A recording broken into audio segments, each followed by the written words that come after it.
Alrighty, namaste, and today I'd like to take on intention. Is it everything? We seem to get a lot of fluffy spiritual types. I call them fluffy fuckers because there's little filters going on. So intention and mindfulness are a very positive and powerful practice. Absolutely. I did them for years. Now I don't do that so much. So now I sit with it. It's essentially a little better than a wish or a fantasy. And until you're able to accomplish and get it done, then it's still just a fluffy thought. So most people, until they awaken the higher centers, have a very limited energy circuit. But their circuitry of their nervous system has got so much impedance and resistance in it that it just flies out. So you might have, people can have the same intention to love unconditionally or to love limitlessly, is a much better word choice, for their entire 80 years of life or so, but never actually achieve it. So therefore, what good did it do? It's helpful as something to aim for, absolutely. And so what I figured out after I've grown and expanded onto the crown is that intention that I had before, say, a meditation practice, or even coming here to the beach, or going for a run, or my exercise and yoga, it was a beautiful way to connect what was really going on in my body, between body and mind. That's all it is. So, but that still means that biggest bodily imbalance that is subconscious, so we're completely unaware of it until you've removed it. So it's like saying you're in the prison of that particular imbalance. Say for me it was the liver and gallbladder. So my intention was to have beautiful relationships with amazing women and lots of making of love tantrically, sacred. Did it happen? Sometimes. But it didn't really happen until I'd removed myself from that prison of the liver and gallbladder, being angry at my dad, sad at my mother issues. So it's like a prisoner saying, I want freedom. It's a great intention, it's certainly helpful, but it's still a wish or a fantasy because it hasn't become reality. It's the real I tie that is in our actual world. And of course we need to be practical and real with ourselves rather than living in a fantasy world. Because we've got enough fluffy fuckers around. They achieve nothing but an intention or a wish.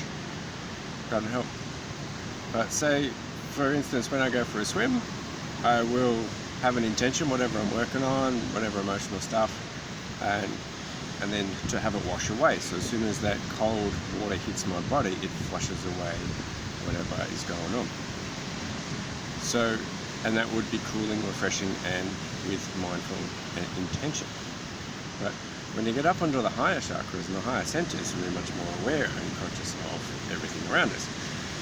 You start to realize that 5% and the emotional stuff that I was dealing with at that stage is simply fourth dimensional. It was emotional imbalances stored in organs because I didn't have my detoxification pathways open at that stage in order to be able to flush out what I was dealing with. So how many times have you gone through some sort of spiritual practice, or you've heard a story that someone goes, oh, I'm dealing with angry stuff, or this emotional, or low self-worth, or whatever it is for them. And they're dealing with that for 5 or 10, 15 or 20 years. They're obviously not very good at it, but they still have that same intention. Ideally, your intention should be changing and growing as you do, as your body gets more pure, as you improve your practice, rather than just sitting there thinking about it, which is like meditation. Sitting there thinking about what you've done. It's like going through your inner child stuff and your emotional things. It is hugely beneficial, highly recommended, I do it all the time. But if you sit there in the corner, like you're a naughty little school child, thinking about what you've done your whole life, without going and doing something about it and fixing it, what have you accomplished? Nothing. And I call it, so anytime you've got a wish, a fantasy, intention, or a dream, in this holographic universe, everything is essentially a dream. We still have to go through our chakras and our sushumna and our spine before we can actually get to the coccyx and get it done in Mother Nature, down to the feet. So therefore we have to get the nervous and immune system removing as much resistance and impedance in those circuits to be able to accomplish it, get it on the ground and get it done. And you'll notice that hopefully if you are growing with true growth, then you'll notice that intention will improve, expand and change. And we have to be comfortable with that because, let's face it, the only constant is change. But if we've got a really terrible spinal alignment with an environmental ego, the environmental gut organism, that has got a lot of different creatures, then that thought pattern goes here, it goes, distract myself. No, I'm deluding myself, I'm creating another story. I'm going and doing something else rather than what we actually started to have our intention with. See where I'm going with this? So say we've got an intention, I'm going to get a green smoothie.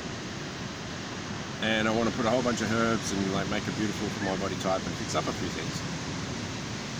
But I decide at the last minute to go off and go to the beach. And I've forgotten about it and delude and distract myself. Welcome to the sheeple zombie's entire life. So that intention is therefore useless unless you actually accomplish the action.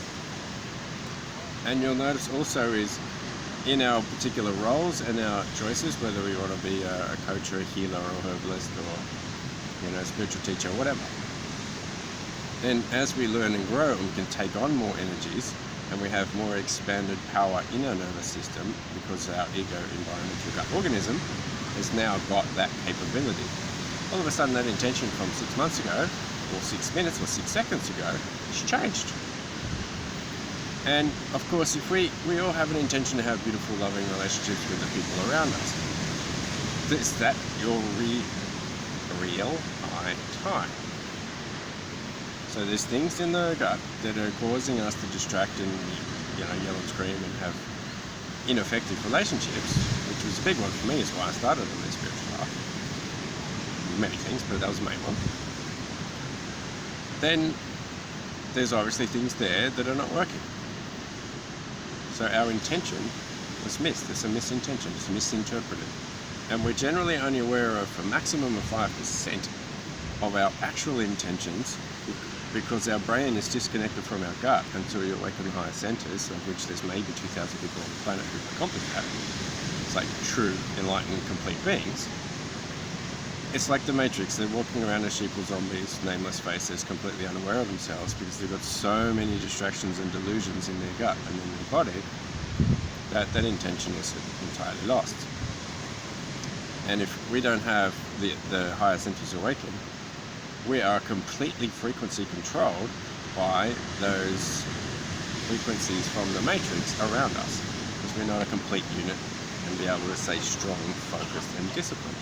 If you want to be a disciple and actually create something useful in the world, we have to have discipline.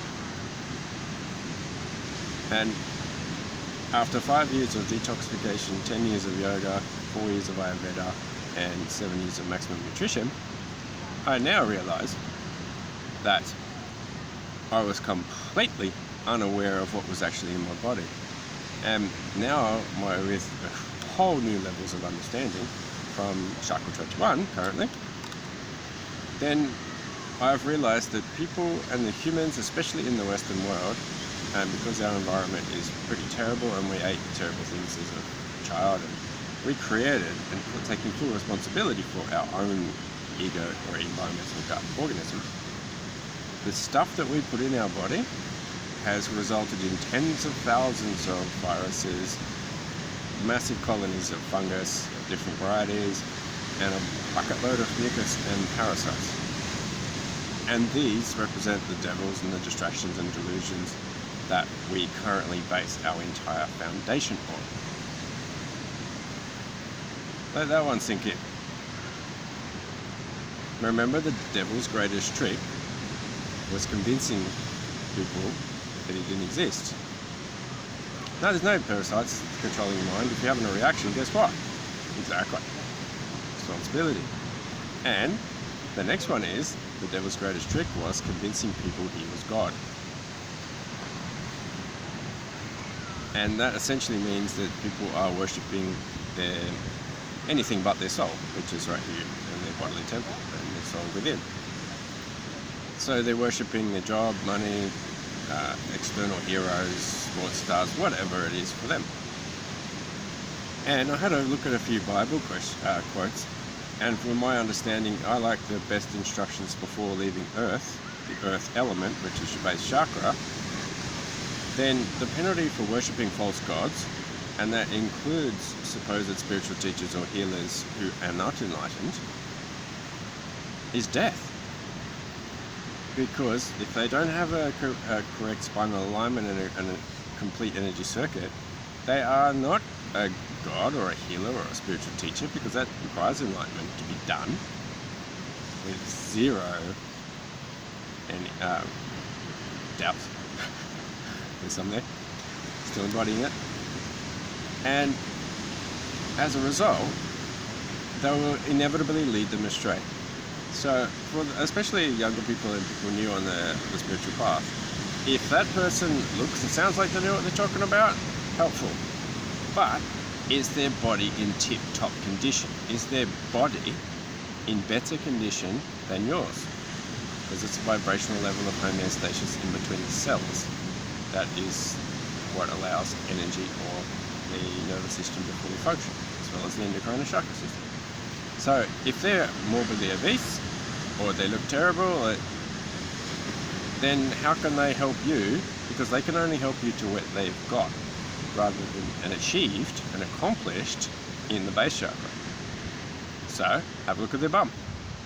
So the signs I look for, these things are strong, full head of hair and root strength, shiny sexy skin, bright shiny eyes, ideally sparkling, a flat stomach, ideally a six-pack, and a sexy spankable ass.